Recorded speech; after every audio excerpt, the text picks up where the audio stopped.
Hi everyone. So in this video I'm going to show you my last warm-up out of the G7 series that I try to do for 3 minutes every day. Now, I don't do it with the G7 chord every day. This series is just based on the G7 chord.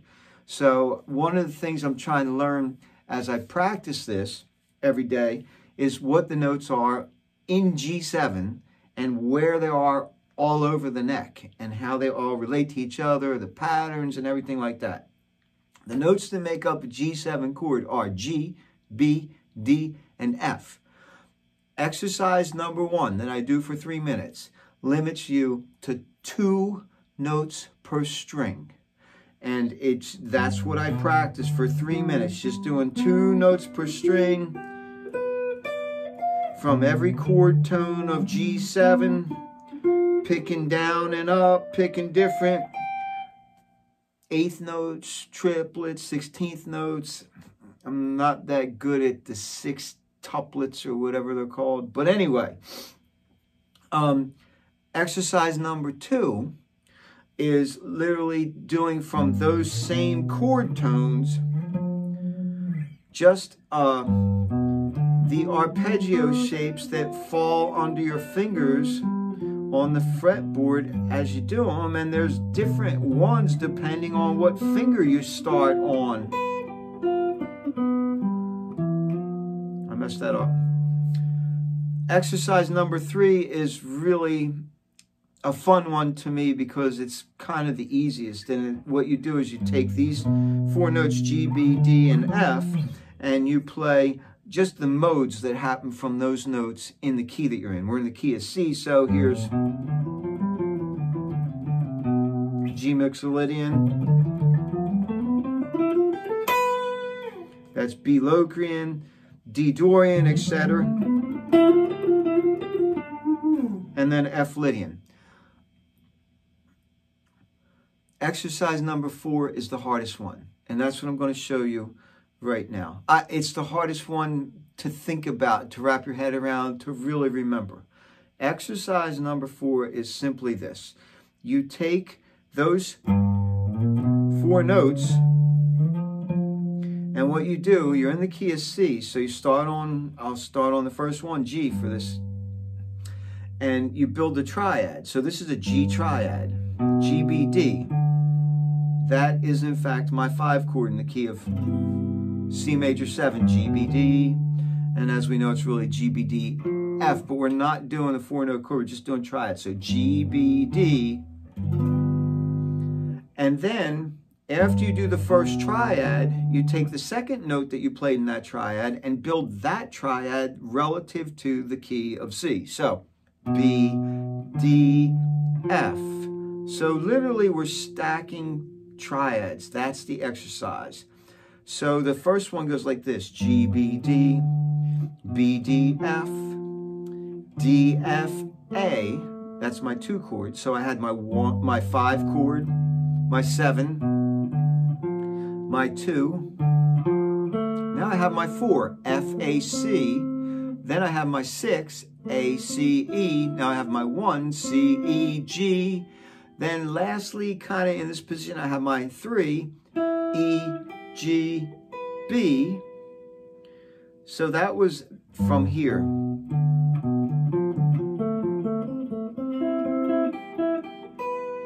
And if I start on a different finger, you get the same sequence of chords. In other words, this is G, B, D. Here's my 7 chord, B, D, F. My my 2 chord D, F, A, D, F, A, that's my D minor chord. Then I have my 4 chord F, A, C. Then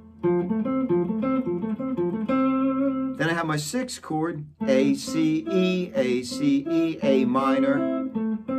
Then my 1 chord C, E, G. Then again I have my 3 chord E minor, E, G, B. See what I mean? It's hard to think about. So I do that from every position, and usually somewhere in the 3rd one, I start getting lost as to what chord I'm on, but I could still do it by ear. But I try to practice this for 3 minutes. So I'm going to try the exercise for you right now, and we'll see if I'm successful. No metronome for this one. It's a lot to think about. So here we go.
So I'll start again, and I'll double the notes, and I'll try to go backwards. I'm sorry.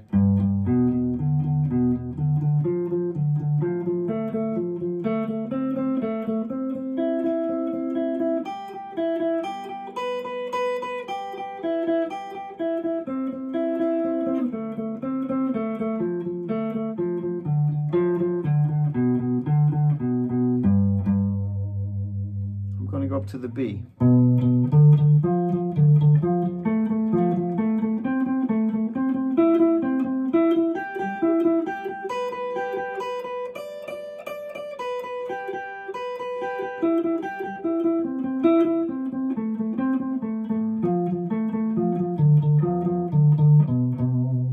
Go up to the D.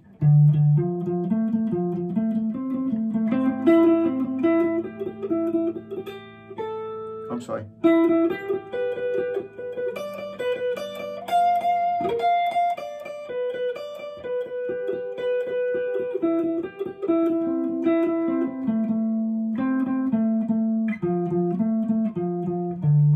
And lastly, you have the F.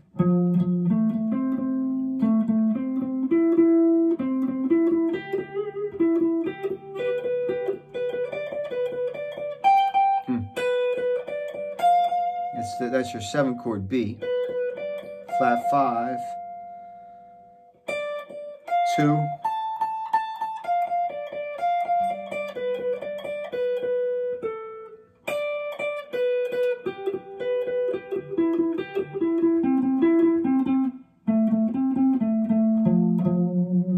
and then you're back to 1.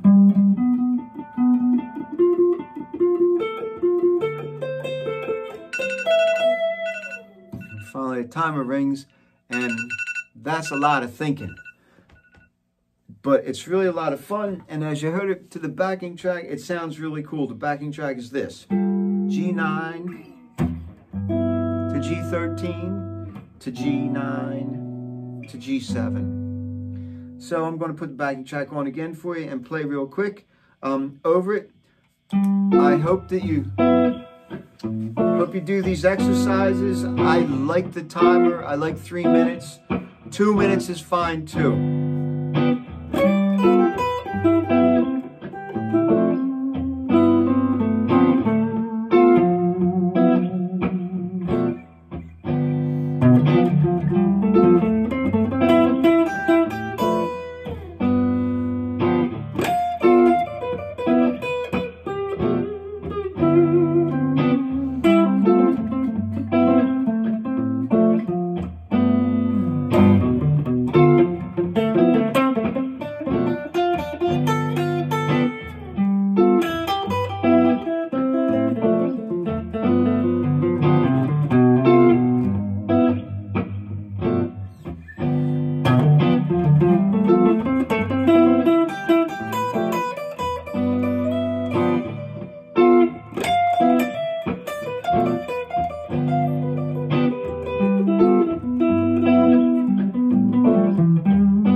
Thank you.